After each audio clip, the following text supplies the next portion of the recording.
Ng beat. Play mo na yan dyan.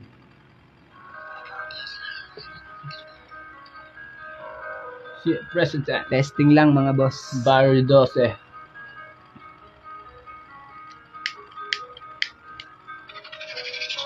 Hindi ako makahimay, magaang aking kamay. Buti pa yung aking tropa, ang taas-taas ng fly. Tignan mo mga mata nila ang pungay-pungay. Dito lang kami sa hood, lahat kami nakapula. Pag Barrio 12 tumatak, hindi mo na mabubura. Pungay ng aking mata, hindi na to mawawala. Iniisip ko pa ulit-ulit kaya tulala ang aking mga pangarap kung saan magsisimula. Dito sa aking musika na ginawa ko mag-isa. Lagi akong tulala kaya wag ka na mag-aka kung paano ko sinulat yung mga lika ko na tula. Tulala ay ulaga, yan ang sabi ng iba. Di naman nila alam ang aking mga ginawa. Nung ako ay tulala, bigla akong napatula. Ang aking mga mata biglang namumula. Pag-ikip ng marijuana na pula. Ang sarap talaga ng marijuana na pula. Ang sarap talaga ng marijuana na pula. Ang sarap, ang sarap.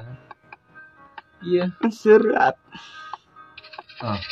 Di ako nag-alanganin kahit medyo alanganin. Nagtiwala sa sarili, kayang-kayang lagpasan yung mga problema na lagi kong pasan-pasan. Darating ang panahon pero hindi pa sa ngayon. Kailangan mo lang tanggapin ang pagkakamali noon. Oo, hindi ito madali pero kaya kong gawin. Yung mga pangarap ko, akin ang tutuparin. Tuloy lang sa paglagari hanggang sa makarating. Ang mahiwaga kong dalang marijuana na pula. Laging nasa may dilim at mata namumula. Ungay ng aking mata, hindi na to mawawala. Diretso lang sa paglalakbay ko kahit tulala. Wala akong pake sa mga sasabihin ng iba. Nagawa ko to na mag-isa nang walang kaba. Kaya nagpatuloy lang palagi kahit singkit yung mata. Yung mata ko ay pula, ibang iba sa lahat kasi ang sarap talaga ng marijuana na pula. Ang sarap ng marijuana na pula.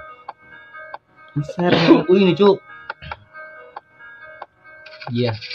Gusto mo bang tumikim? Dito tayo sa dilim para hindi tayo makita ng matang nakatingin sa atin na nakamasid. Uhusga ng palihim kaya tahimik na nag-iisa lagi sa may dilim. Mundo ko nag-iiba paghitik ng mahiwagang marijuana kong dala. Di ako nagpadala sa mga husga nila na walang mapapala kung pakikinggan sila. Itatak mo sa kokote mo at laging tandaan, rumispeto ka palagi sa iyong dinadaanan.